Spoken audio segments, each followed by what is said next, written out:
What a matchup! And what a team, Mike. Metro PCS and the iPhone SE for $0 on a network that covers 99% of people in the U.S. Oh, impressive. Play with the best. Switch to Metro PCS and get a 32-gig iPhone SE for $0. Metro PCS. Coverage not available in some areas, plus sales tax and $10 activation fee. Claim based on talk and text. Not valid for active numbers currently on a T-Mobile network or active on Metro PCS in the past 90 days. See store for details and terms and conditions. E2.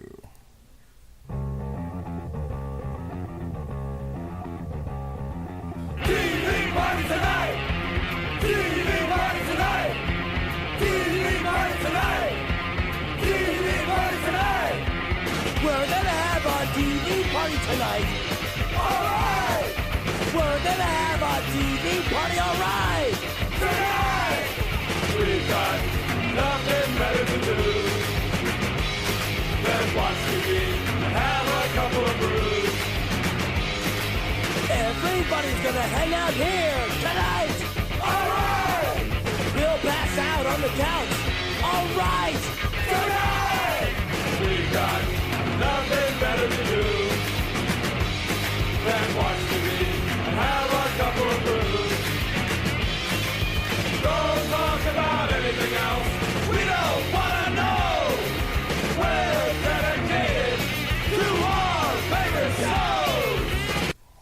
And tonight, our favorite show is Krypton, brought to you by the good people at the Syfy Network. And I am your host, the mandated reporter, and frankly, I'm mortified, Mr. Mark Radulich. This is TV Party Tonight, and my guest host with the most, he's the disapproving dad and the host of source material in his own right. He's a man who knows his comic books. Ladies and gentlemen, it's Jesse Starcher. How do you do, sir? Whew. Well, I certainly don't want to disrespect the introduction that you gave me, because I do know my comic books. But the DC side of things may be where I need to learn some, I would say, just a few more facts, a few more bits of information. I know Superman, I know Flash, I know the Justice League, but I don't know a whole lot about what comes in the history of these. Now, the good thing is... It's okay. Neither do the writers on the Sci-Fi Network. Damn, you stole my thunder.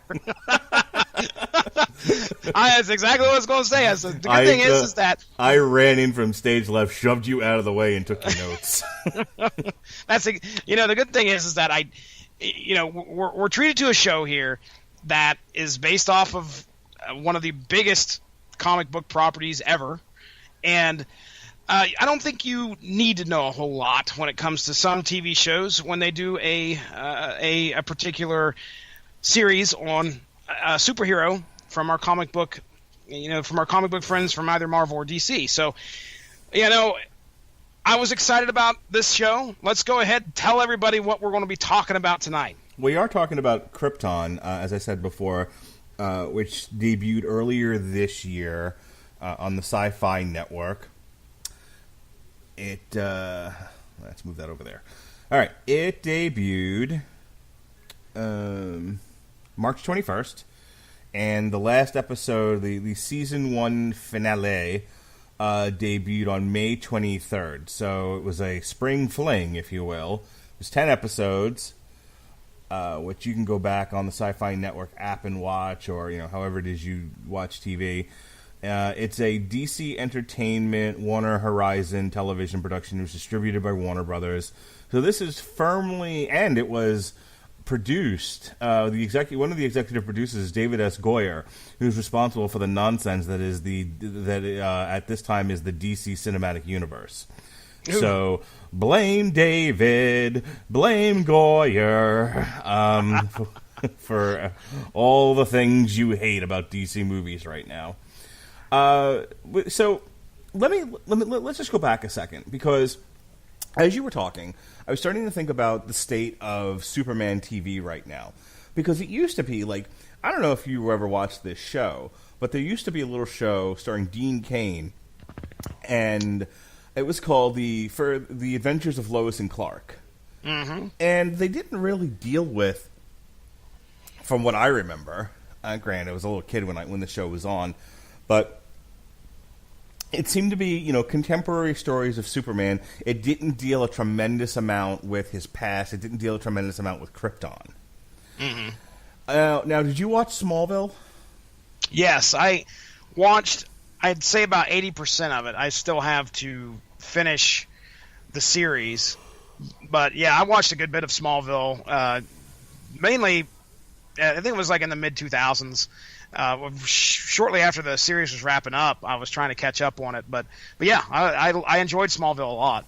Now, did Smallville deal with a lot of ancient Kryptonian history, or was it more, contemporary stories of Superman?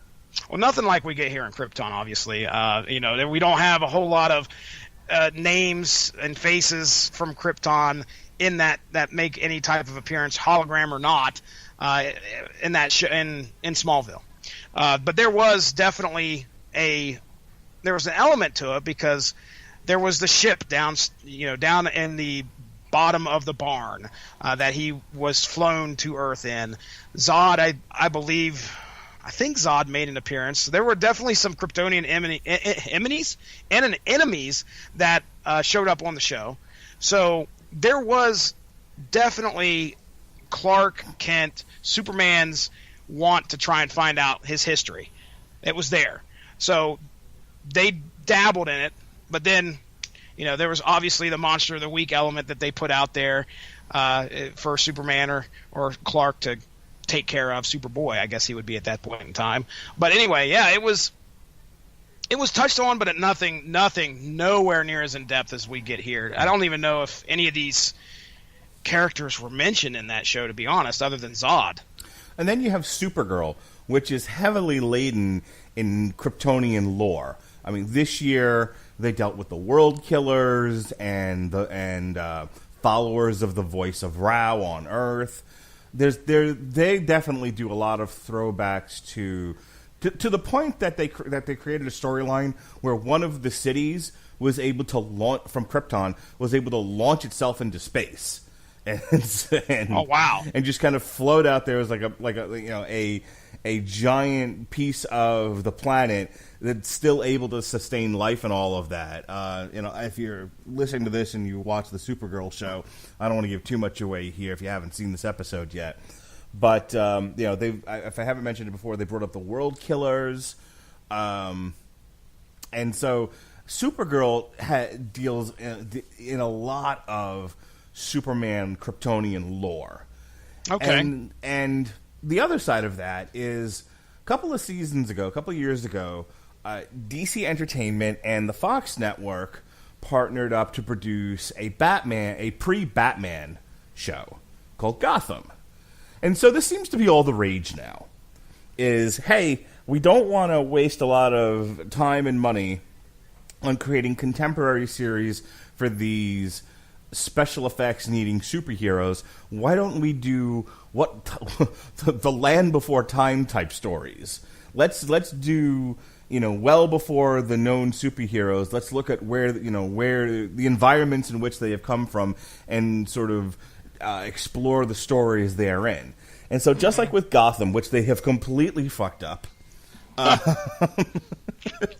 just like with Gotham, which is terrible. And it's basically they've tried to just do Batman without Batman, and instead they've done the exact same stupid stories as in Batman. Just Batman's a little kid. Yeah, not even kidding about that. He has a suit and everything.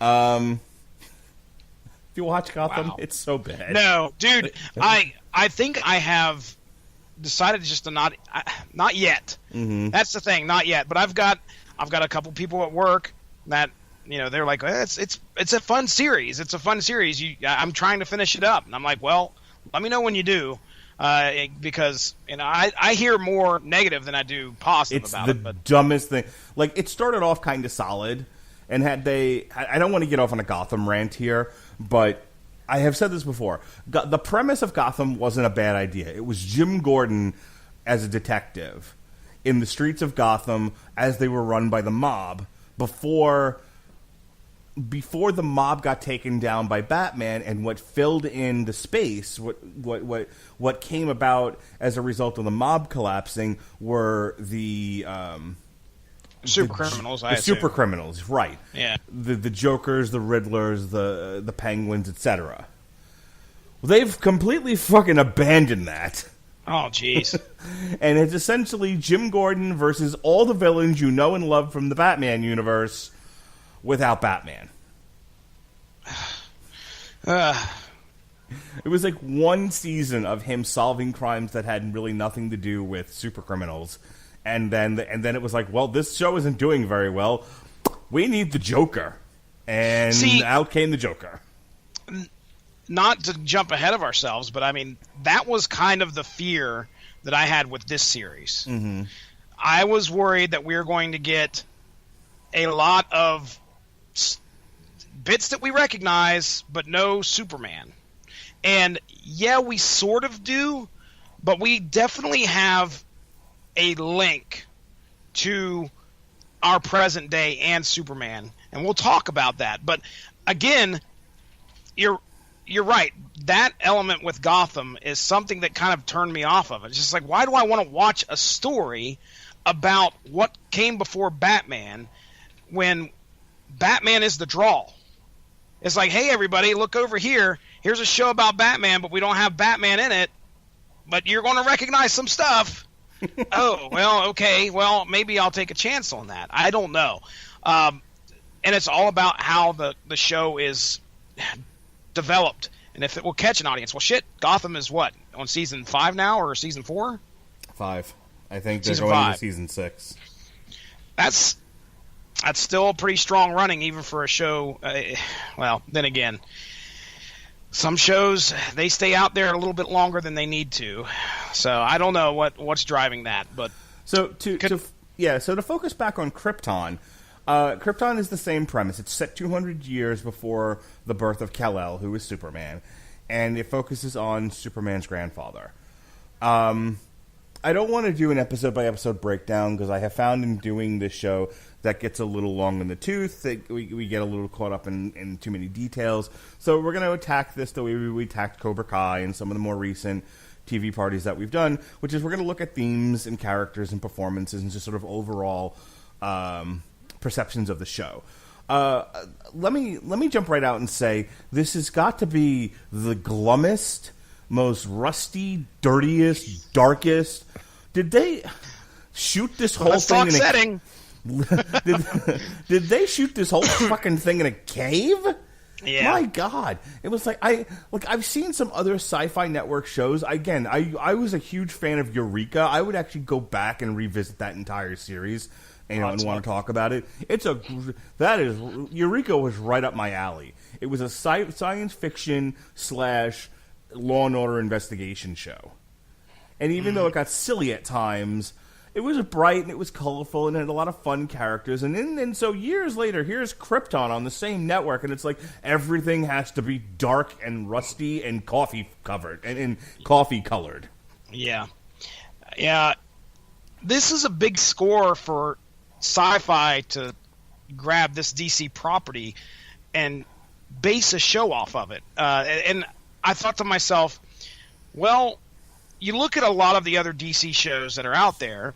You look at Flash. Flash is nowhere near as dark as this, and it's probably one of the, last time I heard, it was probably one of the better DC-based shows on TV. And I think the way that a show is presented may have an impact on the reception. So when you do something like this that looks like just an absolute sewer show, it's taking place below ground, it kind of sets some people off. And I think we talked about it before we got on air, what my wife thought of it. Syfy, I think, really planned on trying to make this a very serious show.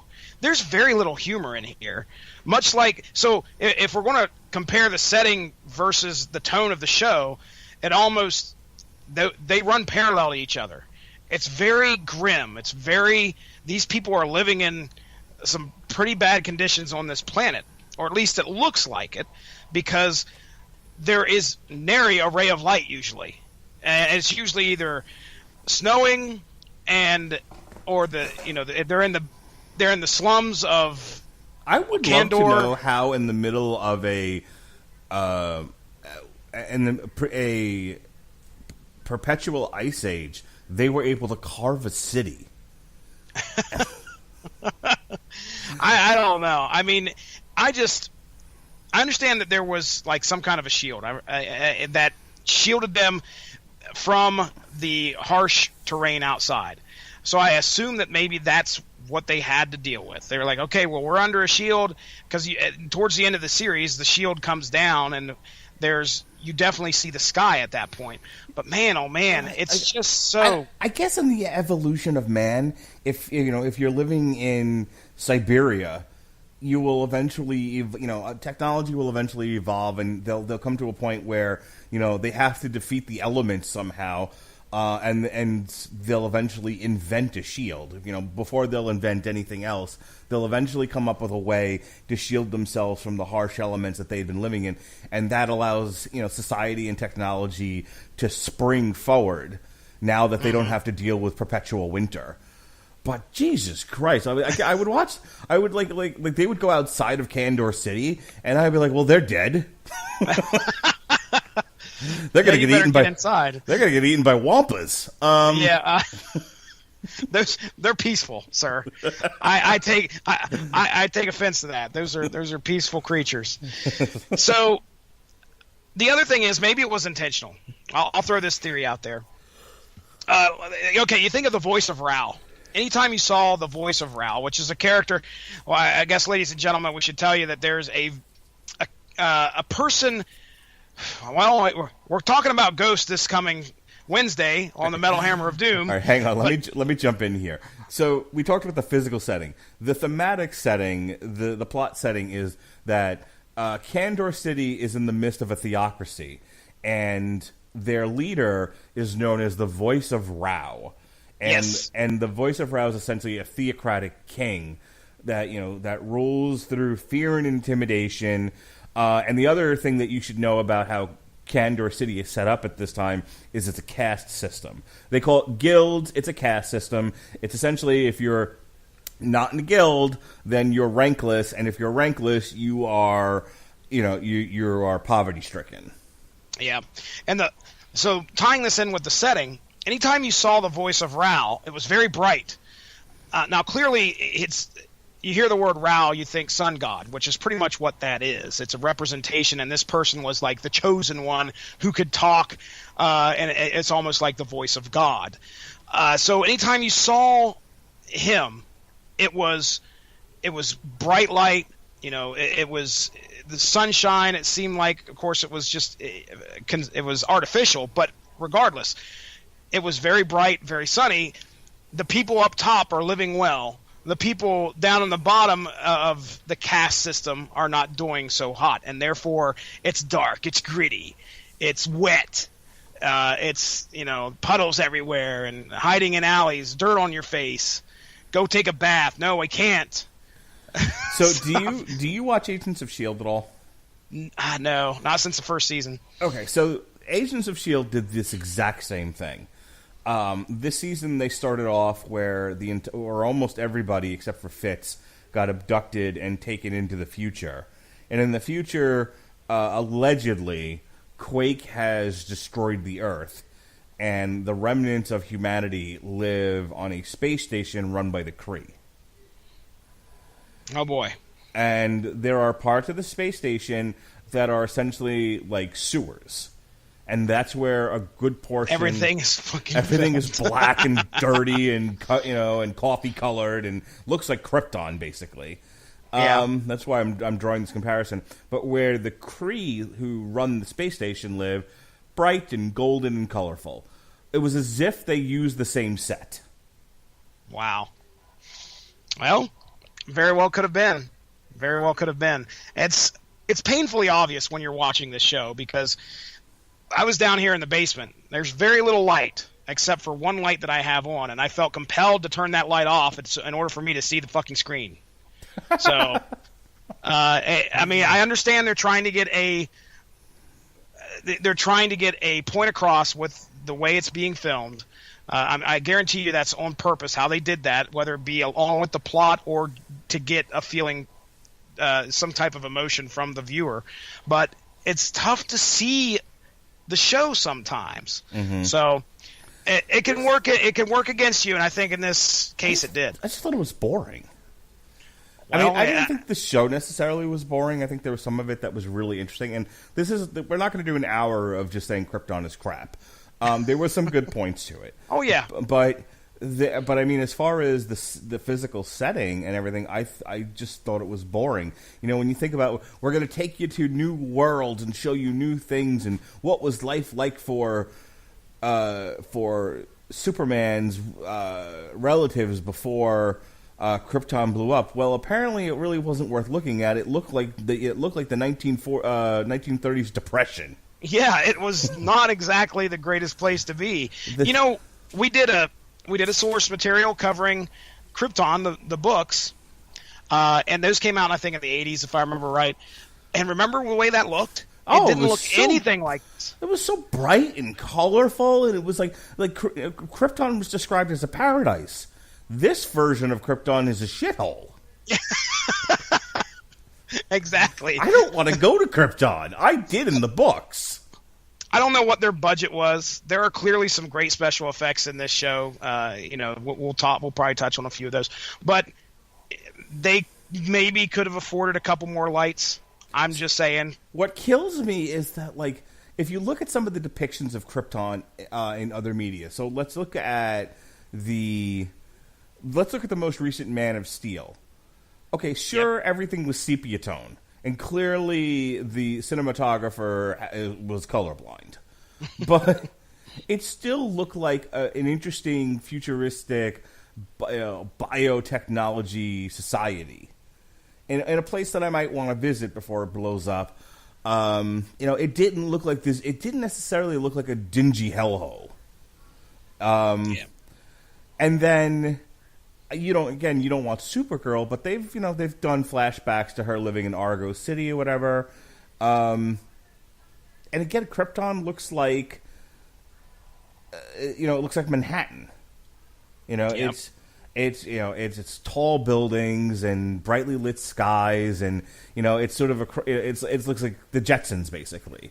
Yeah, and, it looks really interesting. And then it's like it's like again, David S. Goyer sort of. It's like, what do we want Krypton to look like? How about Brooklyn at high tide? Brilliant, right? Cut print.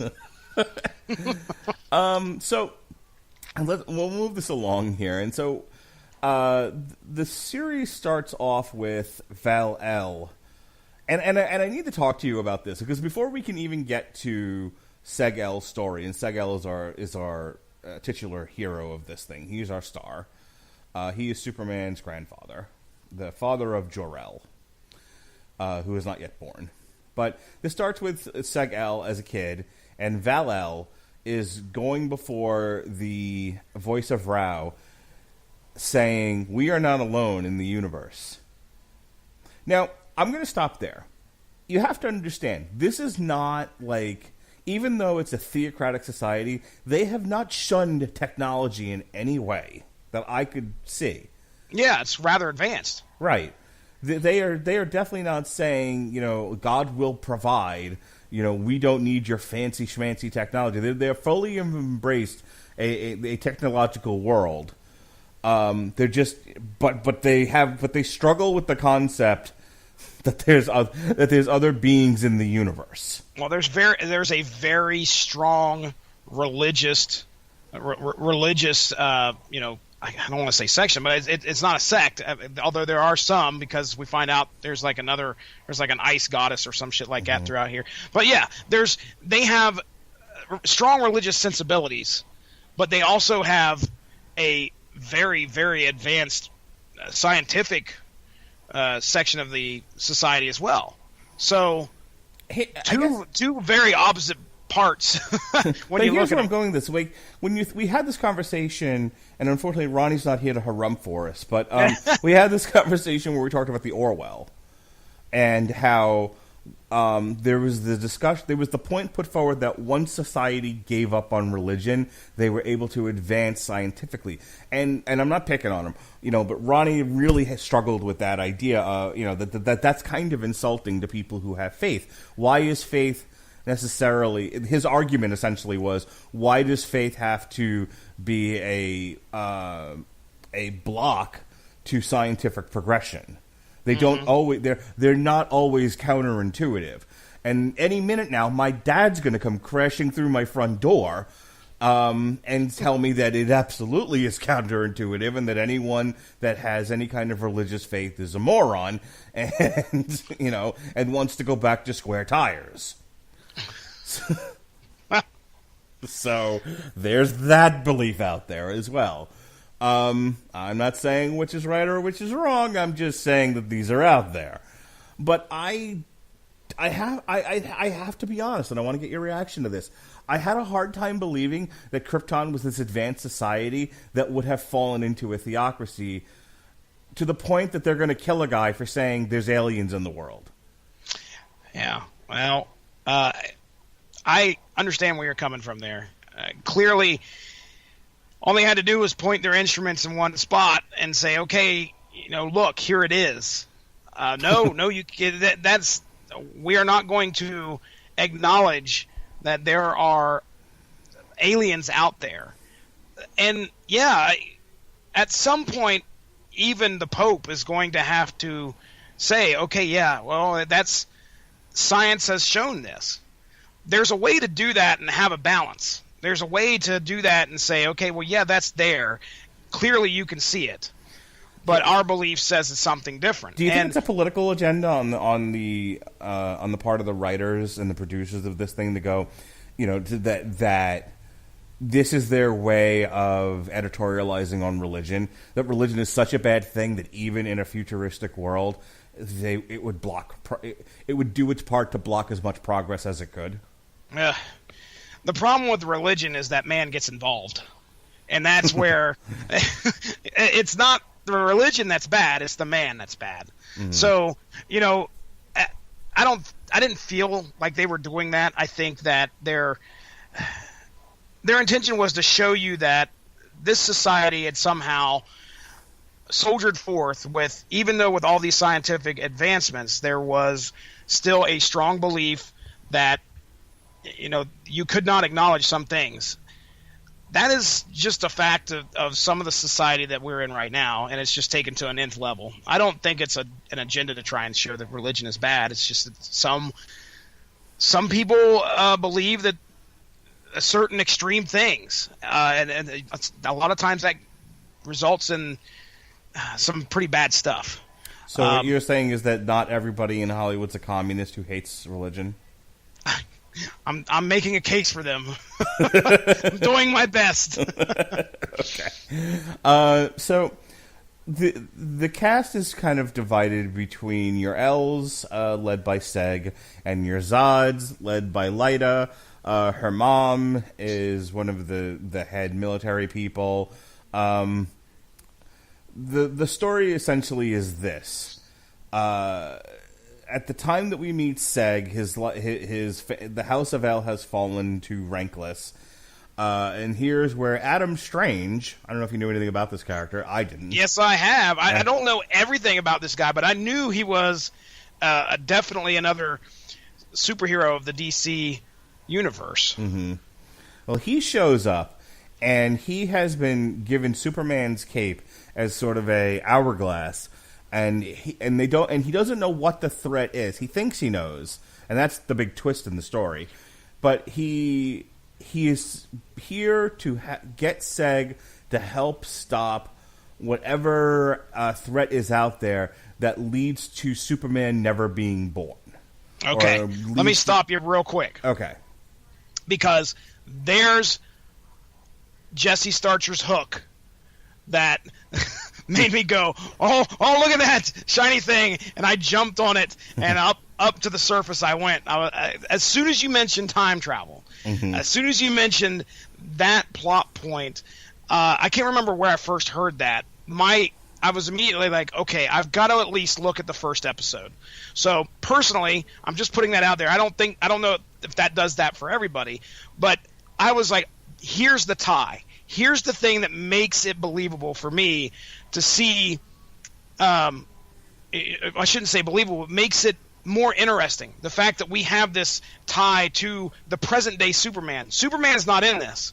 His cape is, and the very real sensibility that Superman is in danger is. So I was hooked. Now, Adam Strange, I didn't know much about that character at all, and I was curious as to how he was going to be portrayed. And when you watch like the first episode, if you go into this cold and you see a guy running around, what do you have, a Detroit Tigers hat on? Right. And you're like, what the hell? That guy sticks out. This is Krypton. What's going on? That's some poor costuming right there. So I was excited. So continue. I didn't mean to interrupt, but I wanted to make sure I got that point across. But I do love the line though in the story where he looks at his hat and he was like, "What house are you from?" And it's like, this. Yeah. So Adam thinks he's here to stop Brainiac from taking Kandor City, but it is the very act of taking Kandor City that eventually leads to Kal-El being shipped off of Krypton right before it blows to smithereens and coming to Earth and becoming the Superman. So what he realizes later is that there's another time traveler afoot, and he believed that Brainiac went. Did he believe Brainiac went back in time in order to try and destroy Krypton prior to it? He believes Brainiac's the threat. I'm not entirely sure if he thought Brainiac went back in time or whatever. But by the way, Brainiac capturing Kandor City is also like comic book lore. That happened. Yes, that is a big sticking point to a lot of DC continuity. We talked about that with Red Sun, where it was his, to Superman's great shame, he was never able to restore Kandor City to its proper size. Yeah. I feel like this gets mentioned at some point in the Many Worlds of Krypton stories, but in Superman's dealings with Brainiac, he does discover that Kandor City has been a little ship in a bottle for Brainiac. So the writers really did take a big chunk of Superman's lore and played with it. So the other character that shows up in this thing is General Zod. Oh, yeah. And here's where things get interesting. And I know we're jumping around and we're not necessarily following any kind of linear pattern here, but there's just there are just some things I need to talk about, and so you're just going to have to follow along here, and I hope we're doing so in an entertaining fashion. But I remember, like, at the start of the series, it kind of dragged for me. They had to establish that Seg, was this fallen on hard times, roughneck, barhound kid who, whose family had been disgraced. Then Adam shows up and says, "Hey, there's a greater purpose and a chance for hope here," and he sends him on this mission. And things are starting to pick up a little bit. They show that he's got a romance going with Lyta Zod and all of that. But he's promised to this other to Nyssa, who is ranked in a guild, and it's her dad who works for the Voice of Ra and all of that. And so there's some interesting things going on, but the whole thing gets upended, and this series really shifts into high gear when they're brought to this new leader of Black Zero, who turns out to be the time-traveling General Zod. And General Zod is absolutely here to stop Brainiac from taking Kandor City, which makes Adam Strange go back and reflect on his thoughts here and go, well, wait a minute. If he's here, and Brainiac is supposed to take Kandor City, because that's what leads to, and I think it's Zod who tells them about this, taking Kandor City sets off a chain reaction that 200 years later will result in Krypton blowing up to smithereens. Yep. And with that piece of information, Adam then realized that his whole mission's been turned on its head. He's not here to stop Brainiac. He's here to stop Zod. Yeah. He's left with a question as to whether, okay, is Brainiac the threat? Well, Brainiac's a fucking threat. Whether he's not immediately, right there, which we find out that he is on planet Krypton. But Brainiac's a threat one way or the other. The thing is that his mission is to stop that. His mission was to stop that time traveler from destroying Krypton, or at least that's what he thought. The time traveler was a threat to Superman. You need to stop this. So at first he thinks it's Brainiac, and then Zod shows up and he's like, "Oh shit, he's the one I'm supposed to be after. He's the one." But the thing is that making that decision, if he's supposed to stop Zod, he has to allow Kandor to be taken by Brainiac, which is that's a big thing to deal with. You're right. choosing one person over and allowing all these other millions to be taken and potentially Krypton to be destroyed. You have to convince Seg that that's what he has to do. Yeah, like it's one thing if it just happens and you happen to be a survivor of a tragic event of that scope. If you are the survivor of the burning of Chicago or something like that, like you just get through it and you think you're lucky stars you lived. But what if somebody were to tell you, and I'll go back to the burning of Chicago again. Do you know that story, by the way? For some reason, I'm thinking that there was a cow that kicked over something in a barn. Yeah, the cow kicked Nellie in the belly in the barn, and she bursted into flames and burned Chicago to the ground. Well, so I was close. or something like that. Yes, but there's something about a cow and a fire in Chicago burnt to the ground. As I understand the story. In any case, but imagine if you were told that in order for like some time traveler comes in, says, "Hey, Chicago's going to burn to the ground. The cow's going to kick Nellie and set this whole place ablaze. We need to go get Nellie away from. We need to go get the cow away from Nellie." Going to keep running with this. Okay, do that. And then somebody else comes along and says, No. You have to let the cow kick Nellie and set the place on fire because in doing so, these other great things will happen. But you have to go through a little bit of pain first. And you're like, what am I supposed to do with this information? Yeah. That's the interesting place Seg is in. And I thought that was the most interesting part of the show, was the internal and external debate among the characters of, well, do we let millions of people suffer a fate worse than death by being in Brainiac's ship in a bottle, or do we risk losing a hero that will save the universe on countless occasions, but the people on the planet that are alive now will get to live full and fruitful lives? Yeah. Therein lies kind of one of the neat things that they did with this series. You're coming into Krypton and you're most likely going to know a little bit about the history of Superman. Okay, most likely. Now their goal is to try and start something off fresh, so new people would come in and view it. But if you knew something about Superman, you probably knew some of his villains. You heard of the name Brainiac. Have you heard of General Zod? Oh yeah. If you've watched the movie, you know this guy is kind of a bastard. I mean, he's a shithead. The good thing that they do is they bring him in with this tremendous. This guy has a vision to save Krypton. How can you fault him for that? That is his plan. And you, as the viewer, at least I was like, man, I'm pulling for General Zod here.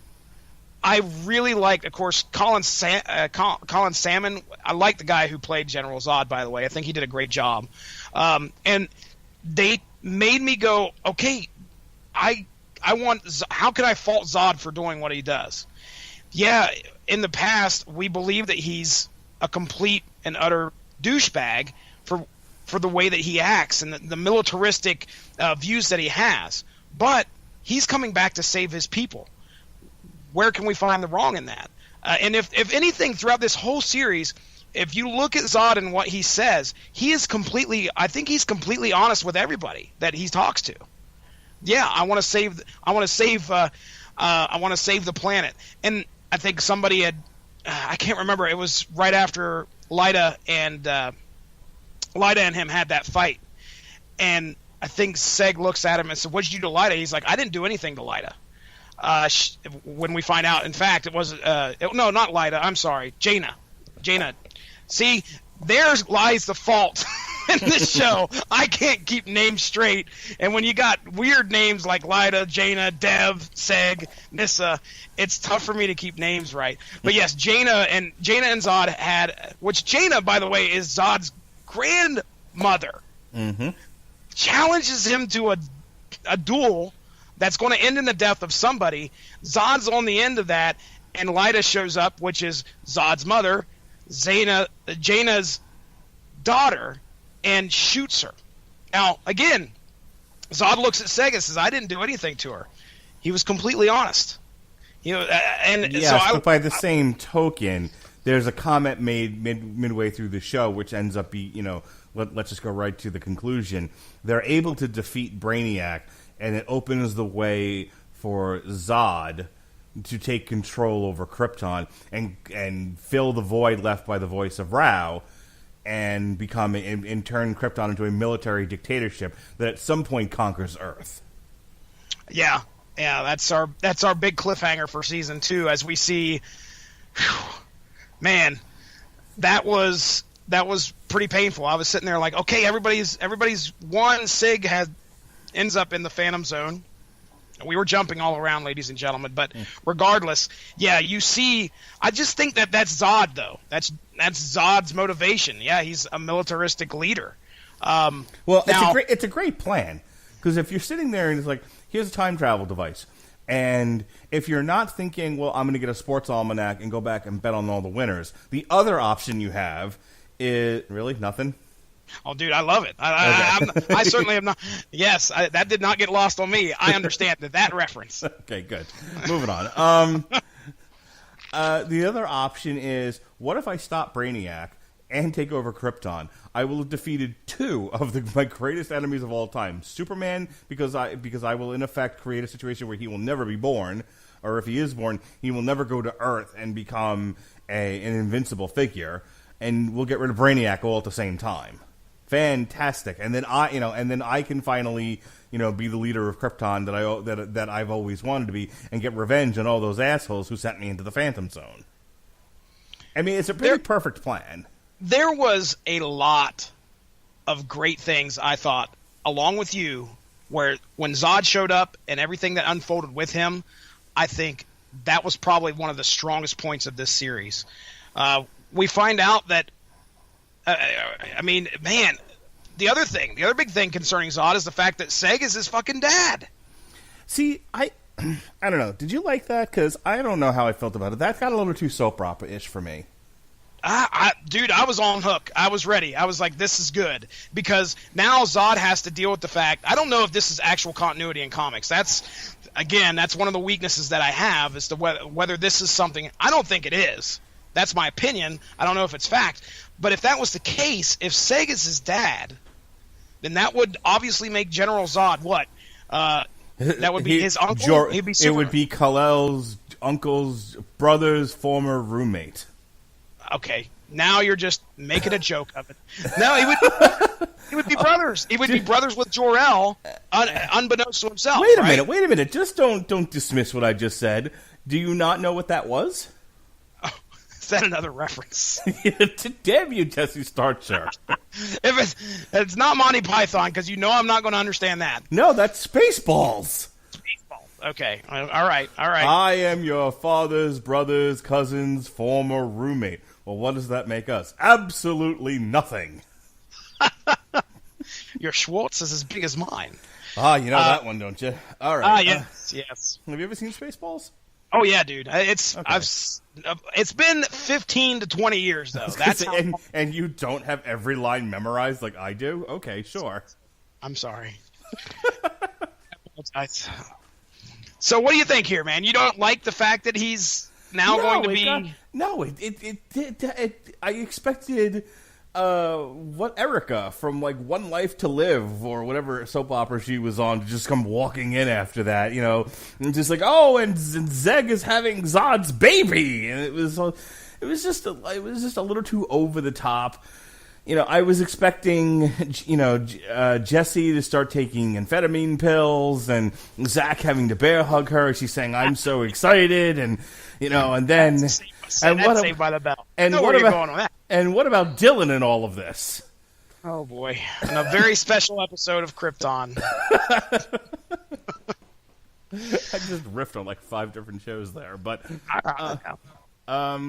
yeah, it was a little too over the top soap opera-ish for me. I mean, really, did he have? It felt like they wrote themselves into a corner, which we'll get to this next part because I have to talk about this. So here's the thing. What I liked was the philosophical debate over whether or not they needed to save the people of Kandor or sacrifice them for the greater good of creating Superman. Does Superman's life equal all the lives of Kandor City? That's a great debate. It is. Okay? And Seg having to kind of be the judge between Adam Strange and Zod as they both presented their cases to him. And him not knowing what to do, and him being in this position of either way, I have to make a shitty decision. And what it says about his character, about the way that he handled it, and everything else, and the other characters having an opinion on the matter as well, and acting on those opinions. And so there was some fun double crosses and things like that, and all of that I liked. Here's what I didn't like about the show. There was 2 things. One, when they brought up Doomsday, I was like, all right, and where's Mitzelblix in all of this? Why don't we just bring out the entire... It started to do that Gotham thing of, we need to get, it's the, everyone take a drink. It started to become the cruiserweight match where everyone's got to get their shit in. And I was like, all right, we couldn't save Doomsday for something else. It was like... Doomsday was created so that they could create, a Death of Superman arc, and at that point, Superman had beat the shit out of everybody else, so they just created a monster for Superman to beat up, and suddenly Doomsday has become, like, this iconic DC, I would have preferred maybe Bizarro, something along those lines, and I understand you need Superman for Bizarro, I get that, but, there's so much else out there in the world of Superman lore, but yet we keep going back to the well, and I'm going to pin this squarely on David S. Goyer here because he's responsible for Batman v Superman, and what did we get with Man of Steel and Batman v Superman? Fucking Zod and fucking Doomsday. Okay. As if the guy has read no other Superman comics. We cannot...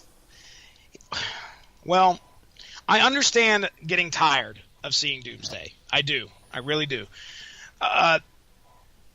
Their motivation here, I think, with this series is to... We've got to get some names in there. We've got to get some people that show up that make the Superman fans go, okay, I recognize who that character is. Doomsday is absolutely going to be one of them. He is responsible for one of the most memorable moments in Superman's comic book history. So the thing is that if you're going to do Doomsday, you better damn well do him right. Okay?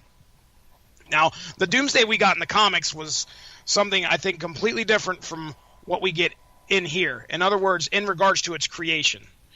Because I think at first, when I saw that, I thought Doomsday was sent back in time as well. Like, they sent him back in time, and then for some reason he was thrown into a vault and kept secret from everybody. I have now learned that is not the case. Like, Doomsday was created by the people on Krypton. And am I correct here, Mark? Step in if I am butchering anything that you can completely remember. No, from the way they explained it was...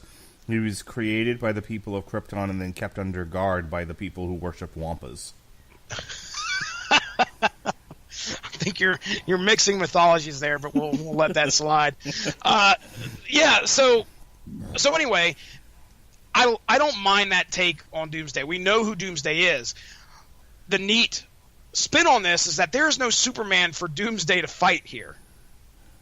That's what I think makes this interesting. The fact that he is there, and Now, granted, that's the big stinger at the end. Is Doomsday's been in stasis. He's in stasis throughout this whole series.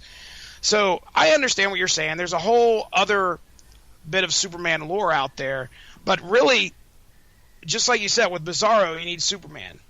Okay, well, we could throw in Mxyzptlk, but my goodness, that's too silly for this show.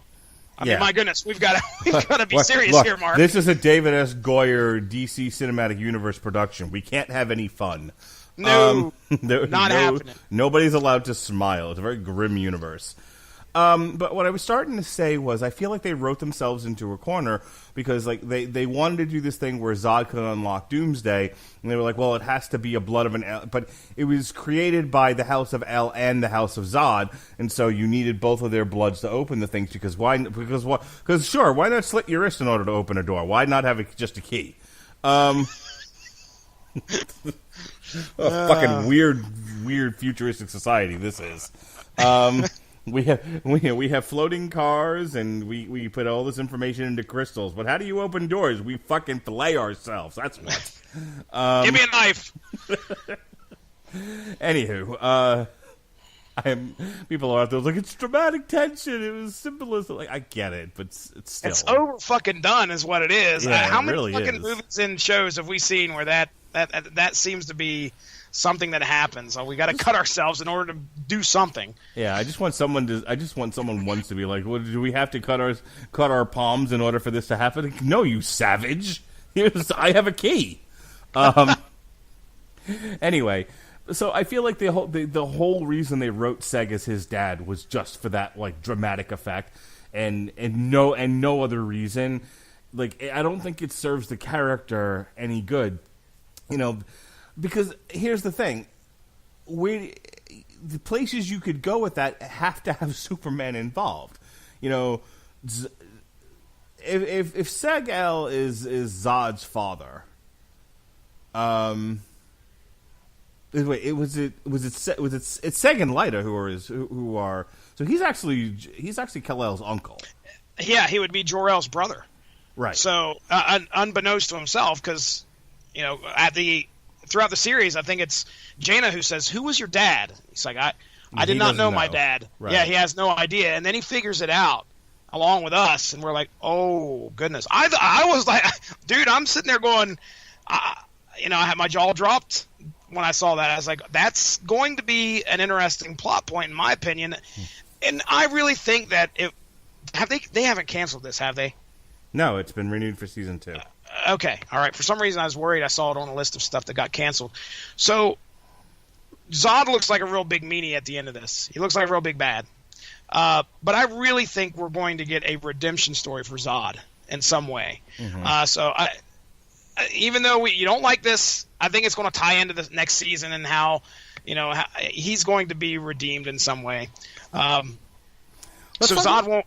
Go ahead. No, go ahead. Finish your thing. I was just going to say, I think Zod's not going to come out looking like the horrible bad guy that we all assume he is. Mm-hmm. So I really think that a lot of what we do, we just don't put ourselves in his shoes. Right. Okay, go ahead. So I want to talk about where we're left here and then kind of go back over a couple of things. But where we're left is Seg-El's trapped in the Phantom Zone, and Zod's ruling over Krypton, and Adam Strange is, I think, trapped in a bottle on Brainiac's ship. Is that where he's at? That's the impression I got. I thought he went back to Earth. I thought he was back on Earth. But everything's frozen, and they made a point of saying that when you're on Brainiac's ship, you're frozen. Then, okay. So I was trying to put things together. It was funny because I think I left episode 8. Episode 8 is where they end, and Adam Strange is standing on Earth, and he walks up to that girl, and her eyes just move, and she's completely frozen. I was like, oh, great. Yeah. Man, this is going to be so awesome. And then episode 9 and episode 10 touch nothing on it until the very end, where you see Adam Strange doing the same thing again. So I don't know where the hell he's at. I thought he went back to Earth. No, actually, here's what happens. If I remember correctly, as he looks at that girl that's frozen, he then looks up, and you see this towering statue of Zod. Right. Okay, so is he back on Earth under a Zod-controlled Earth? didn't they say that they were going to use technology from Brainiac that they had learned to wage, to try, to put it on pleasantly, go out and conquer. And I think that might be what it is. They're using that technology on Earth. They might be on Earth where people are frozen in place and there's a statue of Zod or whatever, or they're on Brainiac's ship. One or the other. Yeah, one or the other. Go look at the wiki, ladies and gentlemen. We're tired of telling you what. But that's the thing. No, I've got the wiki up, and you're right. The 9 and 10 don't deal with any of that. Yeah. Is this Adam sees a giant statue of Zod in the immobilized Earth city he's in? Why is it immobilized? So probably it is Earth. It's definitely an Earth city, but okay. I think for what I got out of it was the implication was that Brainiac had picked up, we'll say it's Philadelphia, had picked up Philadelphia and took it with him, and that's where Adam landed. So so Adam goes back to where he came from. He yo-yos to the place that he left from, but the place he left from in this timeline is a city captured by Brainiac. I'm thinking it's immobilized by Zod in some way. I think they use that technology to do it. Did they say in the wiki it's definitely Brainiac? Okay. No. Okay. Well, then we'll find out at season 2. See which one of our theories is correct. But yeah, I mean I don't know, because the other thing is that Brainiac went into the Phantom Zone. So. Yeah. So and they got a big ass Brainiac ship to deal with there. Yeah, exactly. Because it's just kind of hanging out there now. So long story short, too late. Where we're left is that Brainiac and Seg-El went into the Phantom Zone, and Zod is now ruling Krypton as a military dictator. And the implication is that eventually they'll at some point in time they'll conquer Earth, and that's where we are. Let's go back a step. So, as far as characters and portrayals go, I just want to talk about some of our stars here.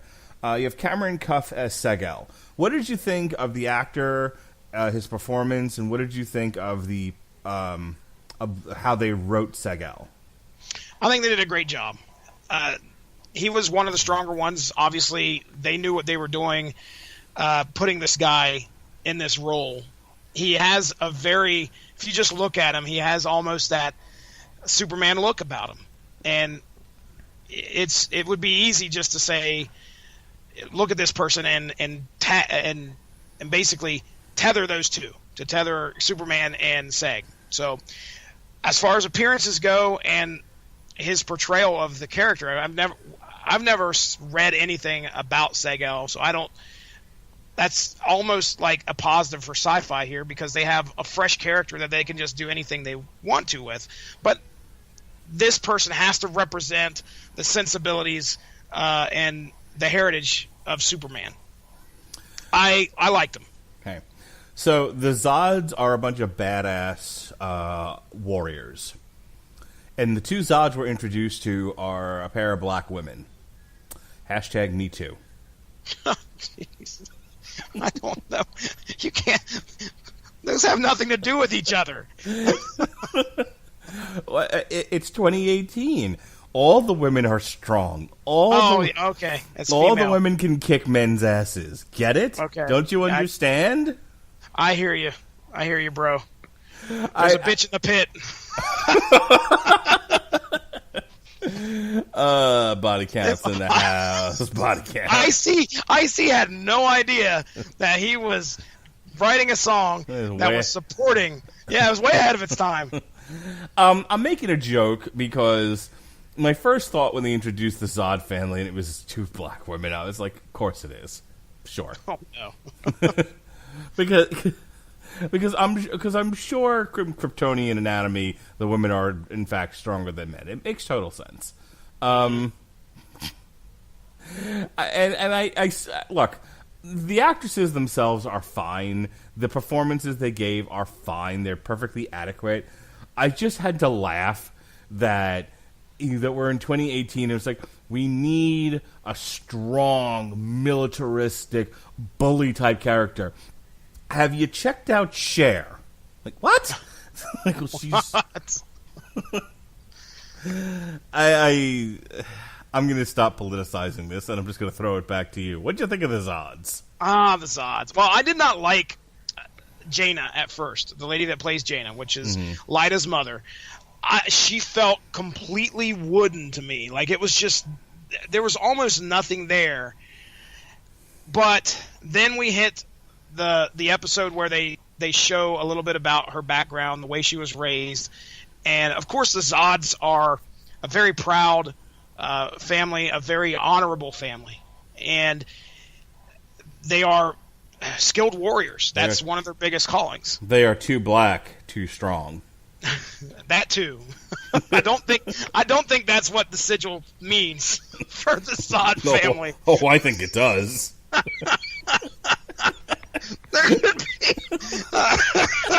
There could be. I guess you could argue that. Well, I mean, what do we see at the end other than Zod standing there? Did he have his fist in the air in that statue? Yeah. Oh, yeah. He absolutely was. No. He was Malcolm X in that shit. Oh, fuck. So, anyway. They were all doing hands up, don't shoot. Jaina, I didn't like her at first, but when they gave a little bit better. Did you notice the Zod sigil actually spells out, if you look at it from a certain angle, Black Lives Matter? I swear. Just. Anyway.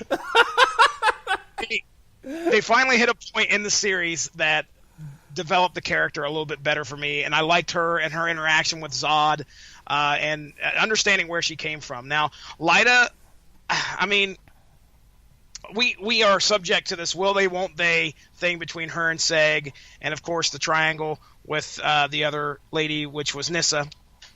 So let me jump in here. Two things. So people don't misunderstand me. I'm fine with. I don't care that the Zod family line is black. I'm not even making a comment about that other than some of the, I was making a few jokes, but I would have made jokes just about anything. So, like, the fact that the guy playing Zod I thought was great, and I really thought he played him as somewhat conflicted with what he was doing, and driven by, but also driven by he wanted to get revenge on Superman. So that's fine. I'm more making fun of the fact that before we get to him, our introduction to the Zods are these two black women, and it's like and I'm only making fun of that because it just seemed like it was it just seems like it was like, well, we got to get women in strong roles, and so let's make them the military people and all of that. But here's the thing. Here's why I'm as much as as much as I want to poke fun at it, I also get it, and it makes sense. They were creating a love interest for Seg-El. And the only other way, and unless they're going to make, his love interest a black guy, which is a whole other kettle of fish, nothing wrong with it. But, but I think, like, how many political statements do they want to make with a sci-fi show about Superman's granddad? Mark Radulich, I didn't feel as strong as a political agenda here as you did. Let's just put it that way. But okay, I understand. The Trumpiest show this season, Krypton. Krypton. Yeah. Okay, so just real quick with Lyta to finish up what I was saying with her. I thought she was okay. She fell under her mother's shadow. Her mother was definitely more of a hard ass than I got.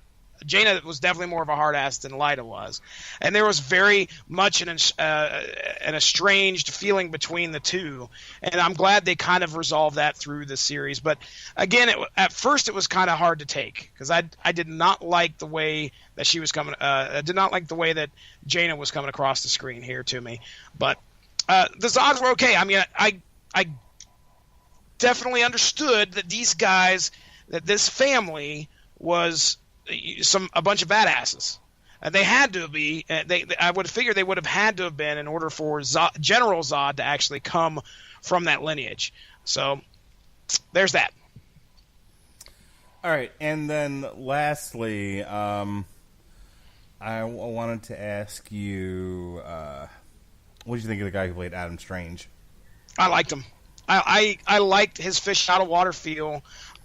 He definitely felt down to earth, which is exactly what he's supposed to. He definitely, or from Earth, down from Earth, and he's like the Marty McFly, the guy that's out of time, and he's got to try and get this one event to happen.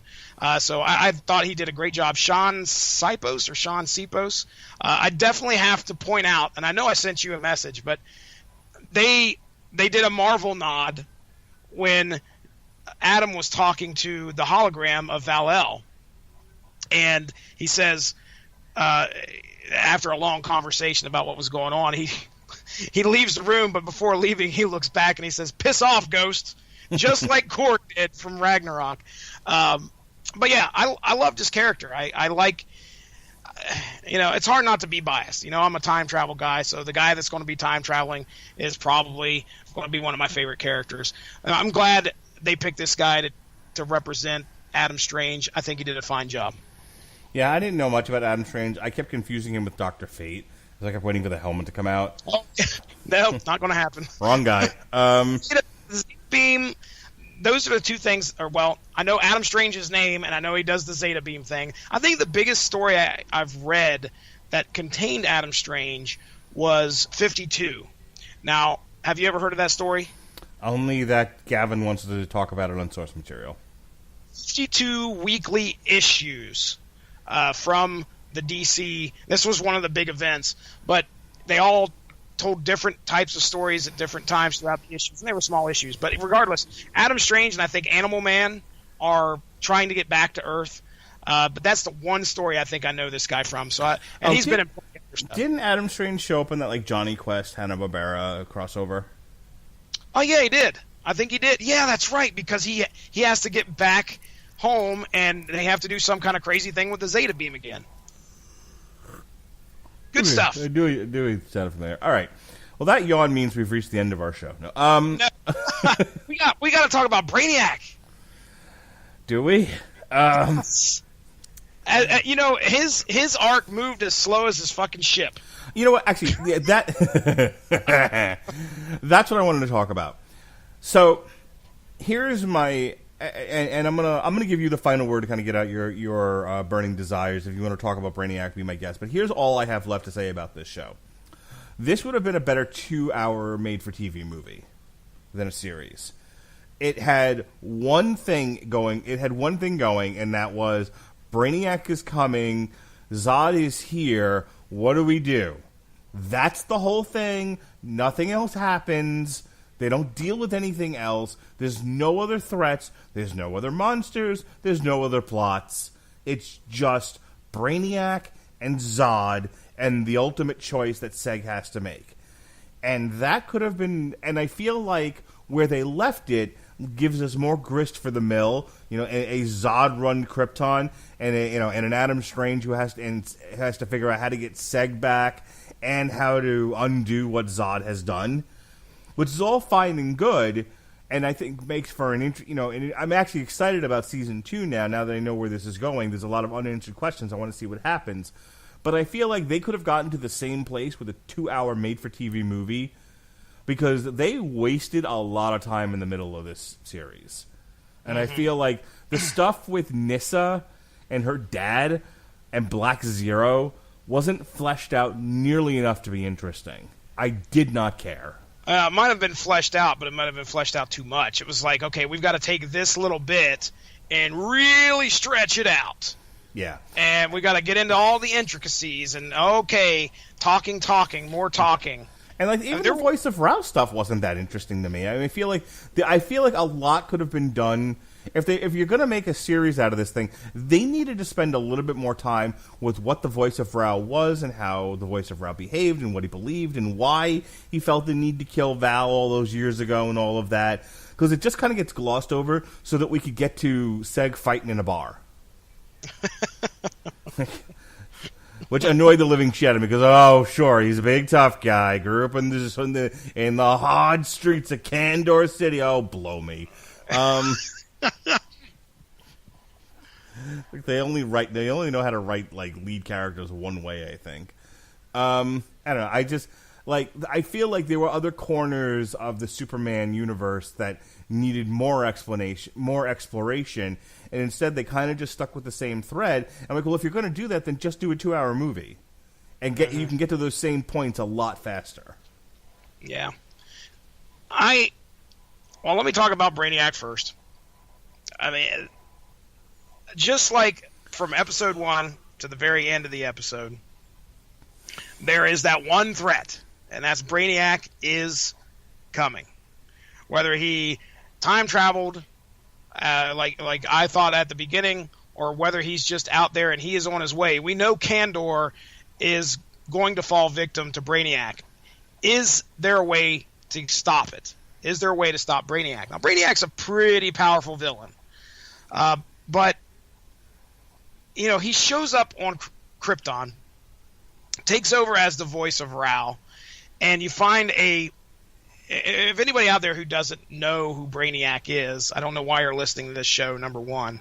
But number two, he is much like, almost kind of like the Borg. They're technologically advanced. Brainiac is one singular person, but he can send out he can send out what they call them, sentries. But regardless, you had a machine hop into the body of a religious figure, and they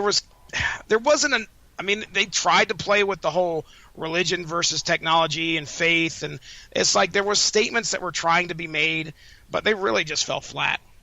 There just wasn't enough there to make an impact on somebody like me, who is a comic book fan, who knows about the properties, knows most of the characters you're bringing in. The statements that you're trying to make throughout the series, again, could have been compact, just like Mark's saying. I don't know if I'd say 2-hour movie. It could have been like 3 or 4 episodes less. The thing is that 10 episodes is a short season of anything. So, so I don't know. I did enjoy the special effects of this show, though. There are some, as hard as the time as we give in the setting and what the sets look like. When you see Brainiac's ship, or I was really surprised at how ruthless some of the gunplay was, when I think somebody got their head completely blown off, somebody got their arm completely blown off. Now that wasn't a staple throughout the episodes, but when it happened, it was enough to make me go, "Oh, geez, damn, what just happened?" And so I think there is definitely a special effect budget when you look at Brainiac and everything that he looked like, and all the crazy tentacle stuff that was going off with him. It was like a hentai movie. Oh boy, yeah. So as a villain, the only thing that really he had going for him was the fact that if you knew who Brainiac was, you knew what type of threat he could be. I think one of the best showings of his power was when all the Sagittari come at him with all the ships. They're like, "All right, here it comes." And he does what everyone wanted Luke Skywalker to do in The Last Jedi.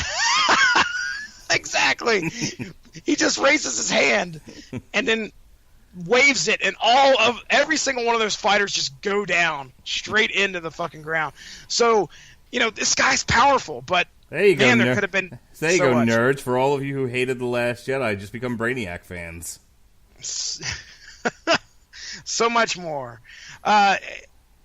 As for a series, I was going into it with rather low expectations. At first, I was like, okay, my expectations are pretty well in tune with what's happening in front of me. But as I got to episode 3 and the introduction of Zod, when you find out that that's Zod, I think that was the pivotal moment where I was like, okay, I'm going to stick around a lot longer than I thought I would be. And if it wasn't for having to do this show tonight, most likely this would have been something I would have never watched, at least for quite a while. I'm sorry. So, no, I don't think you put me through torture. That's the thing. We got our good buddy, Pat, who said he didn't understand why we were watching this. Well, at first I was like, because I've got to. But after episode 3... I'm contractually obligated. After episode 3, I was like, okay, this is actually getting good. I enjoyed a lot of elements of this show. I don't think that I regret in any way, shape, or form sitting down and watching all 10 episodes. If this was something that was like 15 or 16 episodes, man, could you imagine how long and drawn out that would have been if they would have kept the same pace that they did here, and Brainiac finally shows up at like the second to last episode. I watched a lot of this playing on my phone. I don't blame you. I mean, there was just a lot of talking heads, and that's one of the drawbacks. But if you're really, really paying attention to the plot, and if you're a time travel fan like me, I'd say give Krypton a chance. I think it'll be interesting to see where they go next season. So I'm glad I had the opportunity to watch it and talk about it with my good buddy Mark. I think the final thing I want to say about the show is it's less stupid than Gotham. That's a plus. That's paddling. It's less stupid than Gotham. I think it's handled better than Gotham in the sense that Gotham just went crazy rushing like hundreds of years of storylines into 5 seasons because people just basically didn't really like the premise. People, and it to the point where it makes me wonder why they keep doing stuff like this, because like I was looking at the ratings for it, like people were interested to see what they were going to come up with, but there were definitely dwindling returns as the series went on. Less and less people. Yeah, like I have the numbers right in front of me from the Wikipedia. There were, for the pilot, there were 2.9 million people watching.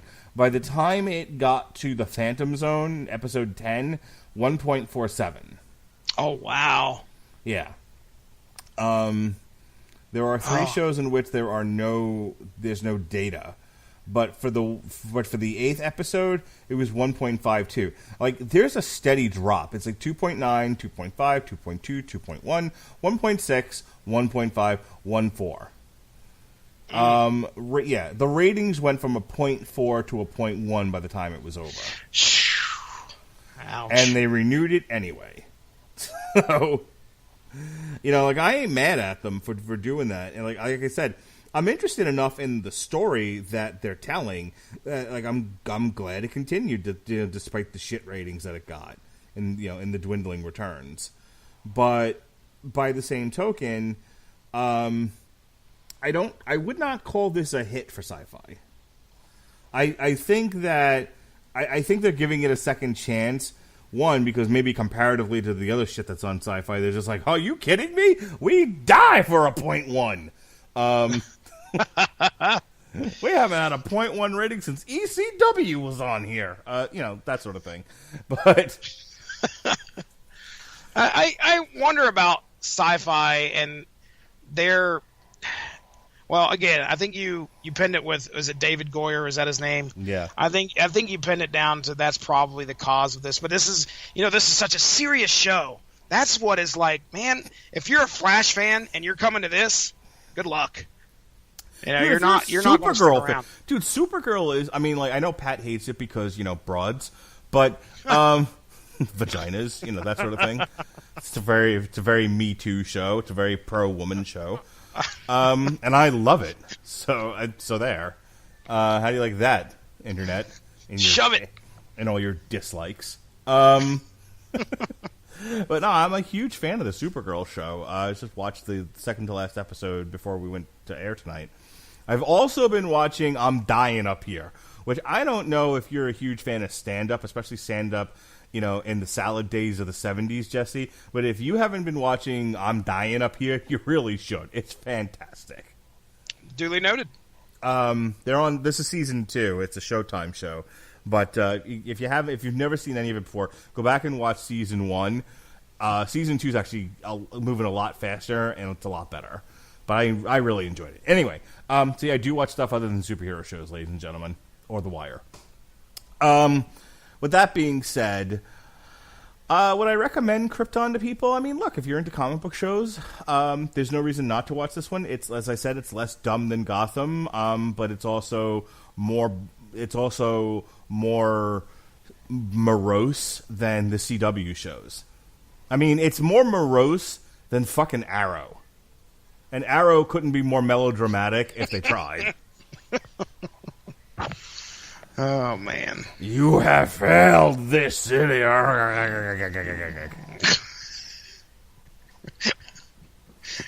Ronnie Adams. Everything is Popeye.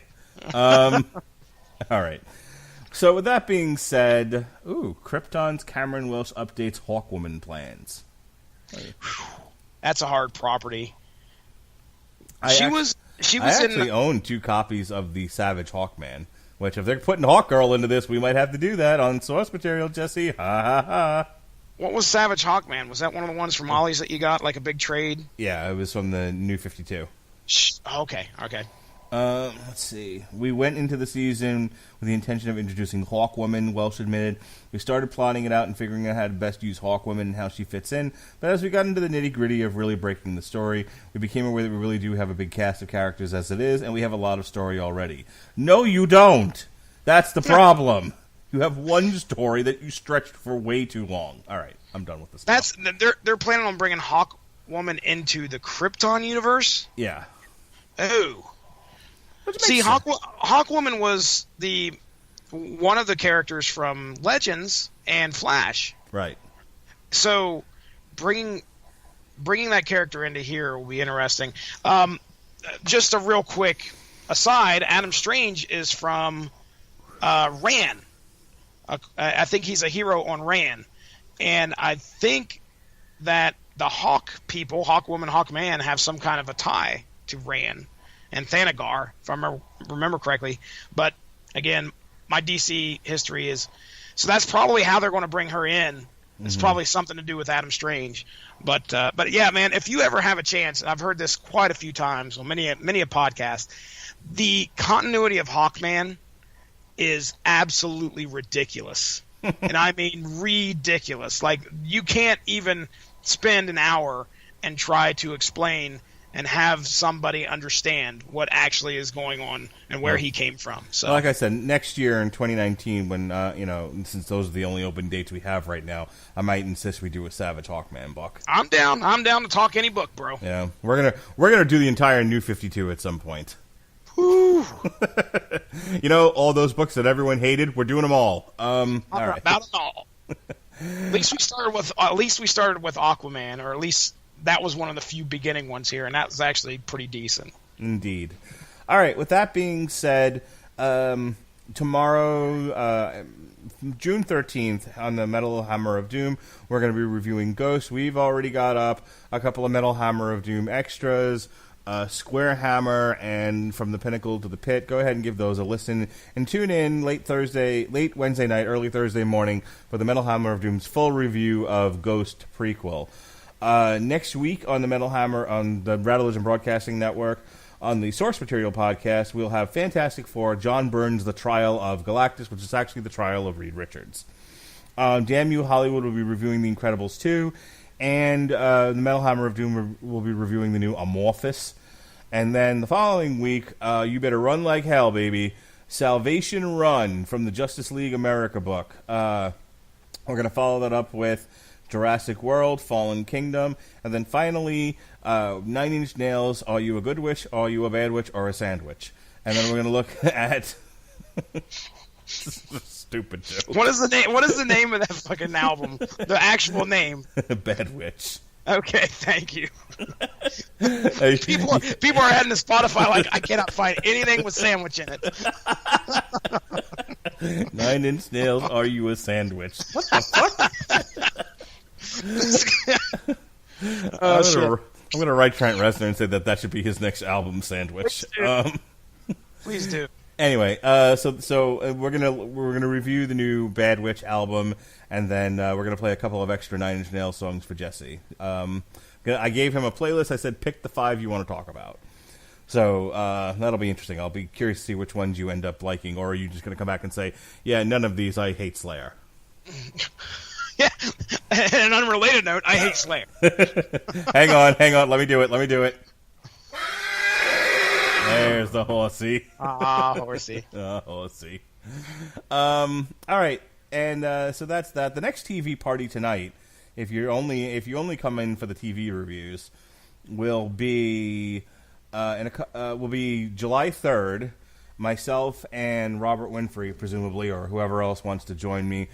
Speaking of Too Black, Too Strong, Luke Cage, Season 2. Oh, that's right. That's going to be dropping here pretty soon. Yep.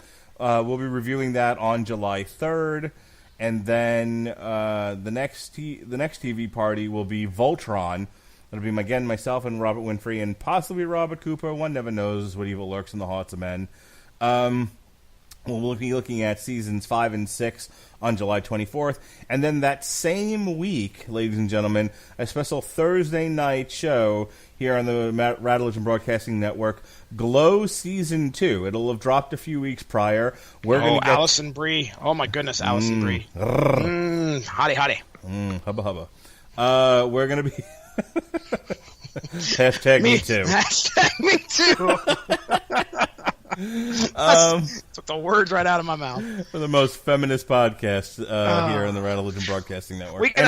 We are shooting to at least eliminate half of our audience here. Like, I don't even know if any girls listen to this shit. So, you know what's funny? I've been doing the same shtick for years now, but like when we were on Blog Talk Radio, we had like over half the people listening were girls. Yep, that's right. Or at least the bots were. We don't know.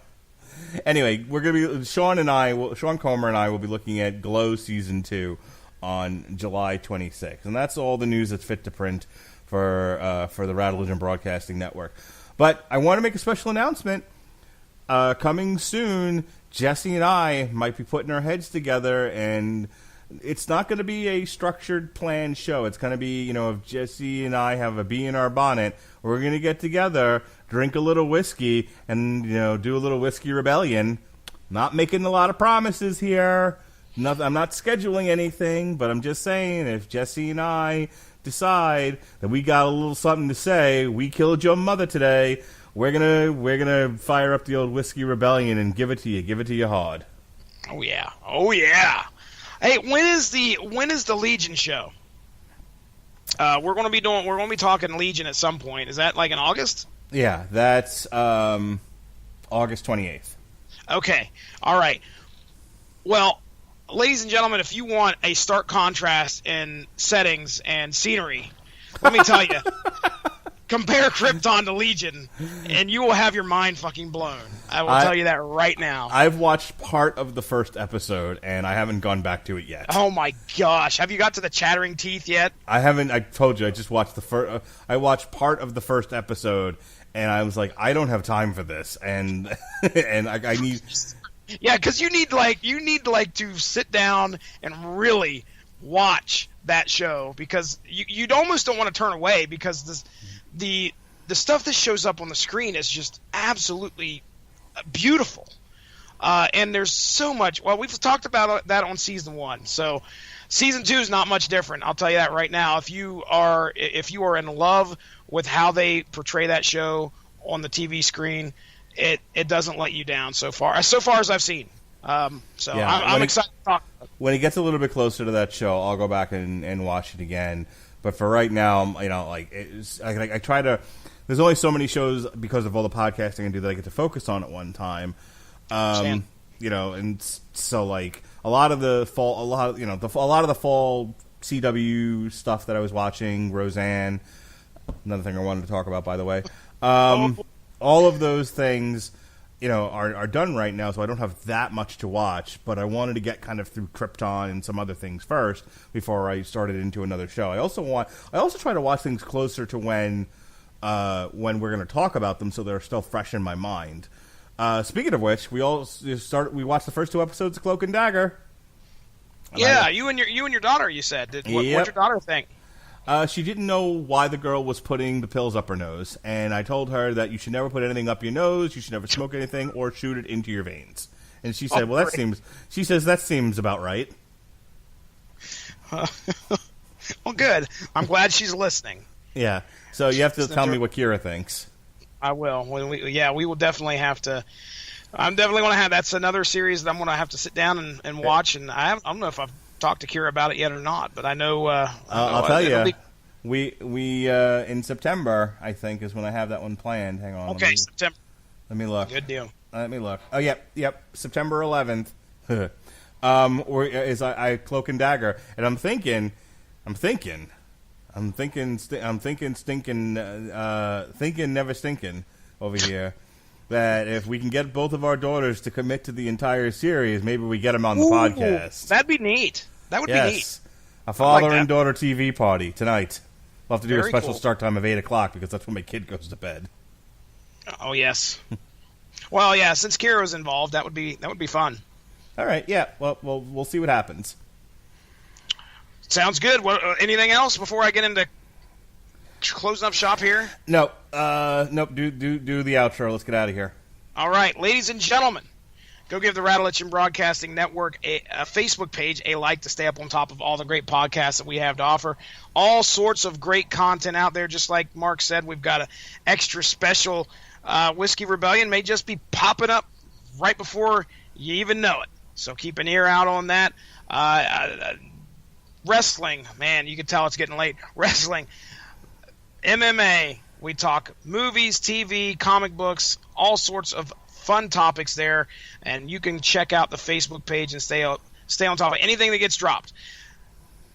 I think I'm done for the night. You didn't. You got to sign off the right way. When you're done talking, you just got to yell out penis. Oh, no. Here's my special sign-off for tonight. I'm ready to get out of here. That's Mark Rattleitch.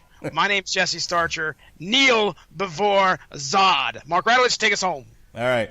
Be well, be safe, and behave, everybody.